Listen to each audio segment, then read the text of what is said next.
რატომ ითხოვს ხორბლისა და ფქვილის მწარმოებელთა ასოციაცია ადგილობრივი ხორბლის რეალიზაციაც დეღეგეთი დაიბეგროს გიყვებით რამდენიმე წუთში. სალჩოები საკუთარ მოქალაქეებს აფრთხილებენ, რომ საქართველოში უცხოელი მოგზაურებისთვის ჯანმრთელობისა და უბედური შემთხვევის დაზღვევის მოქმედი პოლისის ქონა სავალდებულოა. რადიო თავისუფლების ცნობით ევროკავშირი საქართველოში გაცემული დიპლომატიური პასპორტებისთვის უვიზოს გაუქმებას ამ თვეში გეგმავს. 1 აპრილიდან პლასტიკის მოხმარება კიდევ ერთი რეგულაციით შეიზღუდება. სახელმწიფო უწყებები პლასმასის ჭიქების, კონტეინერებისა და პლასმასის 3 ლიტრამდე ბოთლებით სასმელს ვეღარ შეიძენენ. 2025 წლის პრივატიზაციის გეგმა 102%-ით შესრულდა. ეკონომიკისა და მდგრადი განვითარების სამინისტროს ინფორმაციით, ბიუჯეტში მობილიზებულია 217 მილიონი ლარი.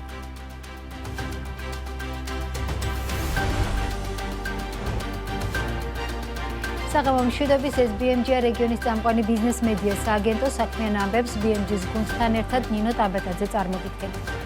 საქართველოს ხორბლისა და ფქვილის დარგის წარმომადგენლები მასშტაბურ ჩრდილოვან ეკონომიკაზე საუბრობენ და გამოსავალს სექტორი ერთიან საგადასახადო ჯაჭვს და სოფლის მეურნეობის პირველადი პროდუქციის დეღეგეთი დაბეგროს შეხედავს.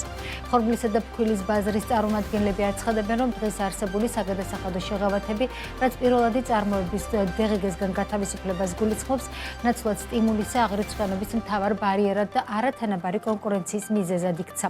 რას ითხოვს სექტორი? უფრო მეტ დეტალს ეკა გაზდელიანი გვეტყვის. ეკა, რა შეფასებები მოისმინე, რა არის არგუმენტები?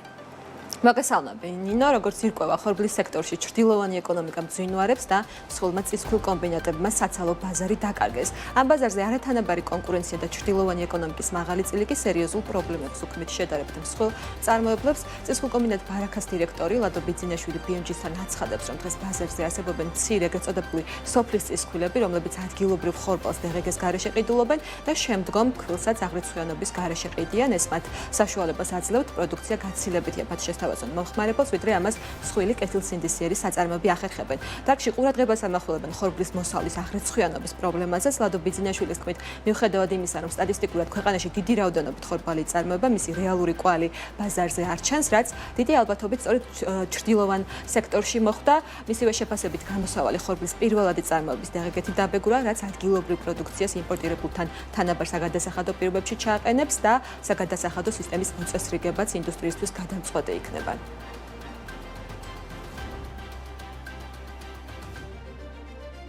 ვიცით რომ იწარმოა, მაგრამ ეს ნაწარმოები ხორბალი თუნდაც სად რეალიზდა, ეს აღარ ჩანს. გამოდის რომ მაქსიმუმ 3 თვეში უნდა გამოჩნდეს 200,000 ტონა ხორბალი, რომელიც ჩემი აზრით არარეალური მოცულობა. რეალურად ჩრდილოვანი ეკონომიკა არსებობს, სადაც რეალურად ხორციელდება რეალიზაცია. უბრალოდ არ ჩანს არ სტატისტიკაში და არ იბეგრება. ძალიან ბევრი პატარ-პატარა ესე ვთქვათ წისქვილ კომბინატები გაიხსნა, ესე ვთქვათ სოფლის წისქვილ კომბინატები რო დავარქვათ რა, რაღაცა რაიონებში, რომლებიც როგორც ესე ვთქვათ აღრიცხვის გარეშე ყიდულობენ, ისევე აღრიცხვის გარეშე ყიდიან ფქვილს უკვე გადამუშავებას. ეს არის საერთოდ პირობითად გეტყვით, რომ მაგალითად დღეს ჩვენი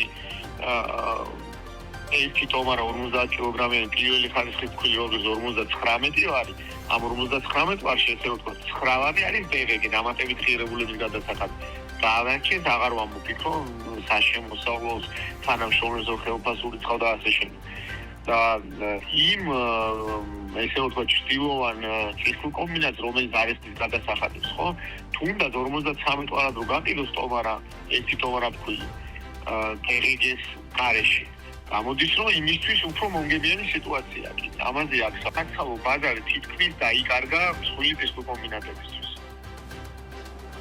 ხორბლისა და ფქვილის მწარმოებელთა ასოციაციაც აცხადებს, რომ საქართველოში ხორბლის მოსავლის მნიშვნელოვანი ნაწილი დაუკვირვებელ ეკონომიკაში რჩება, რაც ხელს უშლის სწორ ანალიზს და ბაზარზე არათანაბარ კონკურენციას ქმნის.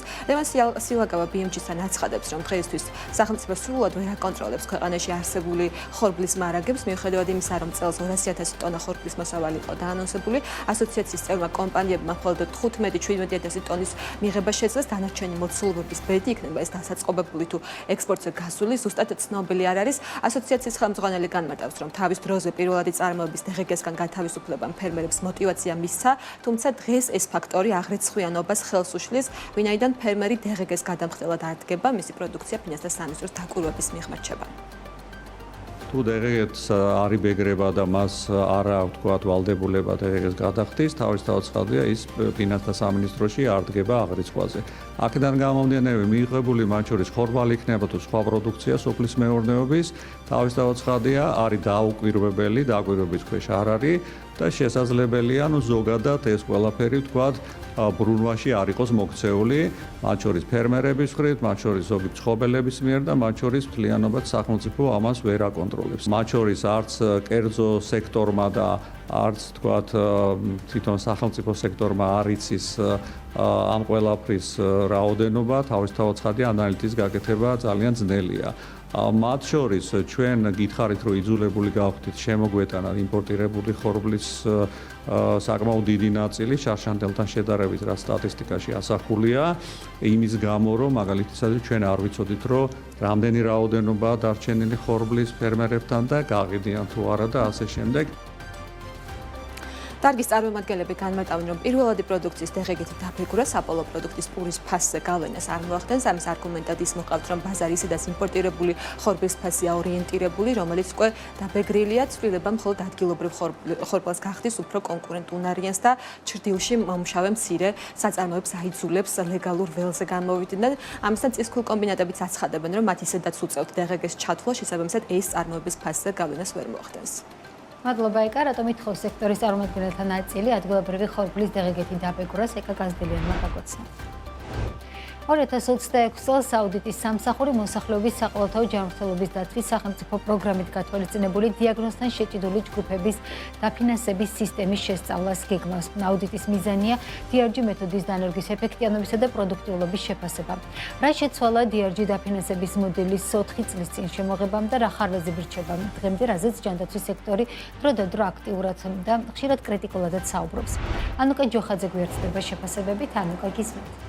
ინე DRG-ის მექანიზმი მიხეილ სარჯულაძის წინამორბედი მინისტრებს ზურაბ აზარაშვილის პირობებში 2022 წელს ამოქმედდა, რომლის მთავარი მიზანი პაციენტის მხრიდან ჯიბიდან გადახდილი თანხების შემცირება იყო, რადგან ამ შემთხვევაში პაციენტი მხოლოდ იმ თანხას იხდის, რასაც საყოველთაო ჯანდაცვის პროგრამის ფარგლებში თანაგადახდის წილი ითვალისწინებს. სექტორის წარმომადგენლები ამბობენ, რომ არსებული მექანიზმის ხარვეზები მისი ამოქმედებიდან 3 წლის თავზეც აქვს და ამ კუთხით ცვლილებების საჭიროებაზეც საუბრობენ. კონსილიუმ მედიულას დირექტორი კოკა ფრუიძე ჩვენთან საუბარში ამბობს, რომ DRG-ის დაფინანსების მოდელმა პირველი 4 თვე საპილოტო რეჟიმში ეფექტიანად იმუშავა, თუმცა მას შემდეგ, რაც ჯანდაცვის სამინისტრომ კორექტირებების გაკეთება დაიწყო და ხელოვნური შეზღუდვები შემოიღო, პრობლემები შეიქმნა. ფრუიძე საუბრობს არსებული მოდელის გადახედვის საჭიროებაზე და მათ შორის კომბინირებული ოპერაციების დაფინანსების გადახედვაზე, რასაც დაპირება უკვე არაერთგზის გაჟღერდა.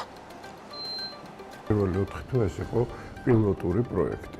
და ამ პილოტურ პროექტის დროს, როცა ჩემი აზრით მე არ ვიცი ეს ალბათ მე მგონი რომ ეს ასეა ეს პილოტური პროექტი რომელიც იყო დაფუძნებული უცხოური ალგორითმის გამოყენებით 4 თვე მუშაობდა აბსოლუტურად სწორად და ფასები გახდა ადეკვატური ჩემი აზრით ეს დაახლოებით 30 ჩემი დათვლით 30-40%-ით გაიზარდა მაშინ ამ 4 თვის განმავლობაში და მიდიოდა მე მგონი სწორად ამის შემდეგ მოხდა ის, რომ დაიწყეს კორექტირება და კორექტირება არა ალგორითმით, არამედ ასე ვთქვათ, ხელით, პირობითად რო ვთქვათ და ამან მე მგონი გამოიწვია ბევრი პრობლემა, ის შეზღუდვები, რომელიც დააწესეს, შეზღუდვები, რომელიც ჩვენ გვაქვს დაწესებული და მე მგონი, რომ ეს ხელოვნურად არის შეზღუდვები დაწესებული, აი ეს მოხსნა ბევრად გააუმჯობესებს ამ პრობლემას. მაგალითად, კომბინირებული დიაგნოზები, მაგალითად გართულებები, მაგალითად თანხლები და ავადებები და ასე შემდეგ და განმეორებითი ჰოსპიტალიზაციები და ასე შემდეგ და ასე შემდეგ. ეს ბევრი რამ არის ნიუანსები, რომლებიც დასახვეწია. ცვლილებების საჭიროებაზე საუბრობენ ჯანდაცვის ასოციაციაშიც და ამბობენ, რომ DRG-ის მექანიზმის დადებითი ეფექტი პაციენტების ჯიბიდან გადახდაზე ჰქონდა, თუმცა იმისთვის, რომ კლინიკებისთვის კრიტიკულად მნიშვნელოვანია კომბინირებულ ოპერაციებთან ერთად დადგენილი ტარიფების გადახედვა მოხდეს გადაუდებელ შემთხვევებთან მიმართებითაც, რომელიც ასოციაციის ხელმძღვანელის თქმით ხშირად არასამართლიანი და არაადეკვატურია. 3 წელი საკმაოდ გრძელი დროა იმისთვის, რომ ესე გაჩერებული იყოს და რა თქმა უნდა მოითხოვს გადახედვას, სადაც საჭირო დაკორექტირებას, სადაც არა, გადახედვას ყველა შემთხვევაში მოითხოვს და ეს ახასიათებს საერთოდ DRG სისტემის ერთ-ერთი მნიშვნელოვანი ნაწილია, როცა ეს სისტემა ინერგება, რაღაცა დროთა განმავლობაში, ზოგ ქვეყანას წელიწადში ერთხელ არის, უნდა გადაიხედოს ტარიფები, გადაუდებელი მომსახურების არის ცალსაღად გადასახედი და ნამდვილად ბევრ შემთხვევაში არ არის სამართლიანი, ესე ვთქვა და ადეკვატური. კომპლექსური შემთხვევები ისევ რჩება გადაუჭრელად, ესე ვთქვა და რა თქმა უნდა ამ კომპლექსური შემთხვევების ნაწილია ეს კრიტიკული მედიცინა, რომელიც ასევე საჭიროებს რაღაცა კიდე დამატებით მუშაობას. DRG სისტემაში ჯანდაცვის სამინისტრომ ცვლილებები რამდენჯერმე შეიტანა, თუმცა ჯანდაცვის სექტორის წარმომადგენლების ნაწილი ცვლილებების მიმართ სკეპტიკურად იყო განწყობილი და მაშინ ამბობდნენ, რომ ეს საერთო სურათს ვერ შეცვლიდა. ამას ამბობს ჩვენთან ჯანდაცვის სპეციალისტი ვახტანგ კალოიანიც და აცხადებს, რომ ცვლილებებზე გადაწყვეტილებებს ჯანდაცვის სამინისტრო ერთპიროვნულად არ უნდა იღებდეს და პროცესში სექტორის წარმომადგენლები, პროფესიული წრეები და გადასახადის გადამხდელებიც უნდა იყვნენ ჩართული. ნორმალურ ვითარებასაც DRG ფუნქციონირებს მის სტანდარტებს, მის მასში შემავალი ერთეულების კოეფიციენტებს ყოველთვის ადგენს დამოუკიდებელი, ვთქვათ, ორგანო, რომელშიც არის გაერთიანებული ერთის მხრივ გადამხდელი, ანუ ჩვენ შემთხვევაში სახელმწიფო, მეორეს მხრივ პროფესიული საზოგადოება, მესამე მხრივ პაციენტის ინტერესების დამცველი ჯგუფები. ჩვენთან სამწუხაროდ ეს არ არის და რეალურად ერთპიროვნულად წყვეტს სამინისტრო რა ფორმულით იხელმძღვანელოს, რა წესებით იხელმძღვანელოს, რა სტანდარტები შეცვალოს, როგორ შეცვალოს და შესაბამისად თამაშის წესები არ არის ნათელი რეალურად და არ ხდება გავლა კვალიფიციურ სუბიექტებთან იმ საკითხების რაცვლილებასაც აპირებს DRG. სამედიცინო სექტორი თანხმდება, რომ DRG სისტემა გადახედვას საჭიროებს იმისთვის, რომ შეზღუდვა მომსახურების ხარისხი არ დააზიაროს. რამდენად გაითვალისწინებს ჯანდაცვის სამინისტრო ექსპერტების და კლინიკების ხელმძღვანელების კრიტიკას, ან რა ხარვეზებს აღმოაჩენს აუდიტის სამსახური, ამას უკვე წლის განმავლობაში დავაკვირდებით. მადლობა ანუკა, DRG მოდელზე შეფასებები ანუკა ჯოხაძემ გაგოცნა. ქართული ღვინის საექსპორტო ფასი გაიზარდა. ღვინის ეროვნული სააგენტოს ინფორმაციით 2025 წელს ქართული ღვინის 1 ლიტრის საშუალო საექსპორტო ფასმა $2.98 შეადგინა, მაშინ როდესაც 2024 წელს აღნიშნული მაჩვენებელი $2.91 იყო. როგორც ღვინის კომპანიებში აცხადებენ, საექსპორტო ფასის გაზრდა ორი ძირითადი ფაქტორით არის გამოწვეული. ერთის მხრივ ქართველი მწარმოებლები უფრო მეტ აქცენტს აკეთებენ პრემიალურ სეგმენტზე, ხოლო მეორეს მხრივ გასულ წელს ქართული ღვინის ექსპორტი ისეთ იაფიან ბაზრებზე, როგორც არის რუსეთი, შემცირდა. კომპანიების ნაწილს მოლოდინი აქვს, რომ შესაძლოა საექსპორტო ფასი მიმდინარე წელსაც გაიზარდოს, რაც ნედლეულის გაძვირებით იქნება განპირობებული. რა განაპირობებს ქართული ღვინის საექსპორტო ფასის ზრდას და როგორია მოლოდინები? ნახოთ დეტალები ჩვენ სიუჟეტში, მე კი გემშვიდობებით დროებით. 2025 წელს საერთაშორისო ბაზრებზე ქართული ღვინის საექსპორტო ფასი გაიზარდა. ღვინის ეროვნული სააგენტოს ინფორმაციით გასულ წელს 1 ლიტრი ქართული ღვინო საზღვარგარეთ საშუალოდ $2.98 იყიდებოდა.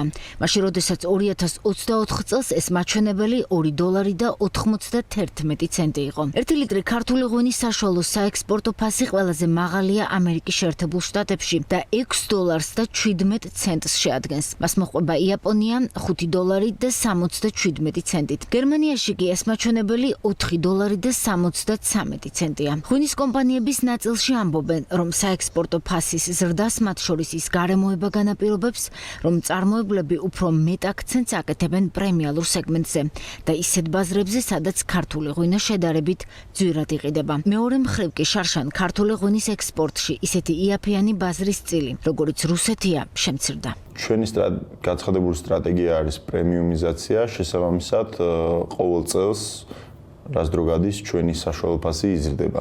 ვაკეთებთ აქცენტს განვითარებულ ღვინის ბაზრებზე, სადაც დიდი ასე ვთქვათ მაღალი ღირებულების ღვინის იმპორტს ახდენენ ყოველ წელს და ჩვენ ამ ბაზრებზე თუ წარმატებით დავიმკვიდრებთ თავს, ჩვენი საშუალო ფასიც გაიზრდება, იმიტომ რომ პროპორცია გაიზრდება იმ პრემიალური ღვინის, რასაც ვყიდით. ჩვენთვის სამიზნე ბაზრები არის ის ბაზრები, რომლებიც სტატისტიკის მიხედვით ყველაზე დიდი ღირებულების ღვინის იმპორტს ახდენენ.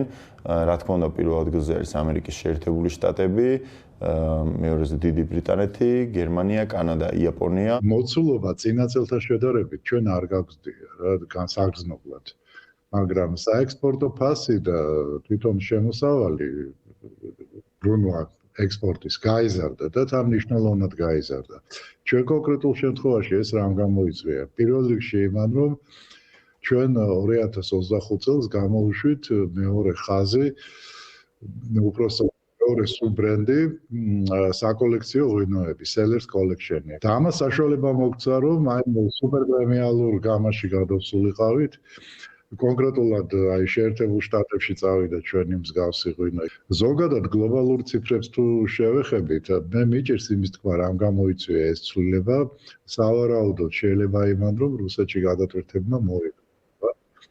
გასაგები მიზეზების გამო ეს ტენდენცია სავარაუდოდ ამ წელსაც შენარჩუნდება და შეიძლება კონკრეტული ხასიათი მიიღოს. საექსპორტო ფასის ზრდის პარალელურად 2025 წლის 11 თვეში ქართული ღვინის ექსპორტი თითქმის 7%-ით 245 მილიონ დოლარამდე იყო შემცირებული. რისი მთავარი მიზეზიც რუსეთში აქციზის ზრდის შედეგად შემცირებული გაყიდვებია. შარშან 11 თვეში რუსეთში ქართული ღვინის გაყიდვები 11%-ით იყო შემცირებული. კომპანია ასკანელში აცხადებენ, რომ 2025 წელი ღვინის ექსპორტის დაახლოებით 14%-იანი კლებით დაასრულეს, თუმცა სეგმენტების დივერსიფიცირების შედეგად საშუალო საექსპორტო ფასი მათ შემთხვევაში თითქმის 5%-ითაა გაზრდილი. ასკანელის შემთხვევაში 24 წელთან შედარებით საშუალო ფასი გაზრდილი არის თითქმის 5%-ით, 4 და 6%-ით გვაქვს და საშუალო ფასის. საწინააღმდეგოა, რა თქმა უნდა, ეს ტენდენცია, თუმცა უსიამოვნოა ის, რომ ჯამურად ექსპორტის მოცულობა შემცირებული არის მოცულობაში მნიშვნელოვნად. ჩვენ მაინც ასკანელი ინდუსტრიული კომპანია, ძირითადი ესე იგი და ყველა ინდუსტრიული კომპანიისთვის ძირითადი ბაზარი მაინც ყოფილი პოსტსაბჭოთა სივრცეა, სადაც რომელიც ქმნის ამას და მაინც პრინციპს ასიხარულოა ის, რომ იქაც კი გაზრდილი არის საშუალო ფასი ღვინის და ისევე როგორც ღვინის სააგენტოს მონაცემებში ჩვენთანაც არის და ამერიკის შეერთებულ შტატებში, ინგლისში, პოლონეთში კომპანიების ნაწილს მოლოდინი აქვს, რომ შესაძლოა ქართული ღვინის საექსპორტო ფასი მიმდინარე წელსაც გაიზარდოს, რაც ნედლეულის გაძვირებით იქნება განპირობებული. კერძოდ, იმ ფონზე, რომ 2025 წლის რთველზე კერძო კომპანიებზე სუბსიდია აღარ გაიცემოდა, წარმოებლებს თეთრი ყურძნის შესყიდვა გაუძვრდათ.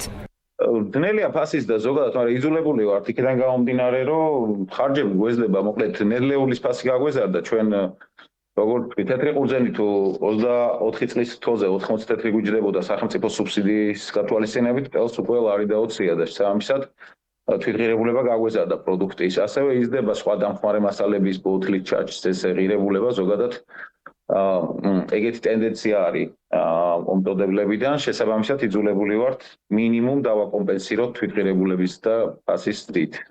აღსანიშნავია, რომ მიმდინარე წლისთვის ქართული ღვინის პოპულარიზაციის ბიუჯეტი მცირედით 600,000 ლარით 18 მილიონ ლარამდე იზრდება. ღვინის ეროვნულ სააგენტოში აცხადებენ, რომ სტრატეგიულ ბაზრებად რჩება ამერიკის შეერთებული შტატები, დიდი ბრიტანეთი, გერმანია, პოლონეთი, ჩინეთი, სამხრეთ კორეა და იაპონია. თავად ბიზნესი კი მიიჩნევს, რომ არსებული გამოწვევების ფონზე სახელმწიფოს მხრიდან ქართული ღვინის პოპულარიზაციაზე გაწეული ხარჯები საკმარისი არაა. და ქვეყნის კატეგორიის ღვინის ესე წარმოჩენისთვის ეს ფაქტიურად ზღვაში წვეთიც არ არის. იმიტომ რომ წარმოვიდგინეთ 7 მილიონ ლარად უნდა დავიფხროთ მთელი მსოფლიო, ხო, ბრალებში ეს მარკეტინგთან ვისაც შეხება აქვს და ამეთანხმებით რომ ეს არ არის მარტივი ამოცანა, მიუხედავად იმისა, რომ სააგენტო კი აკეთებს ბევრ კარგ აქტივობებს, მაგრამ ვიზურვებდი რომ ის ბიუჯეტი რაც გამოყოფილია, თქვა სუბსიდირებისთვის, უხარისხო ყურძნის შეძენაზე, რაღაც ნაწილი მაინც რო დახმარებოდა ქართული ღვინის პოპულარიზაციას და გაეზარდათ კიდე ბიუჯეტი, დარწმუნებული ვარ, რომ კიდე მეტი წინსვლა გვექნებოდა ეს რაღაც. აღსანიშნავია, რომ 2025 წლის რთველი რეკორდულად ძვირი დაჯდა და გამოყოფილი სუბსიდიის მოცულობამ 220 მილიონი ლარი შეადგინა. ღვინის ეროვნული სააგენტოს ინფორმაციით, 2026 წლის რთველის დროსაც ყურძნის 3 განსხვავებული ფასი იქნება, თუმცა ხარისხის მიხედვით ყურძნის ფასთა სხვაობა კიდევ უფრო გამკაცრდება.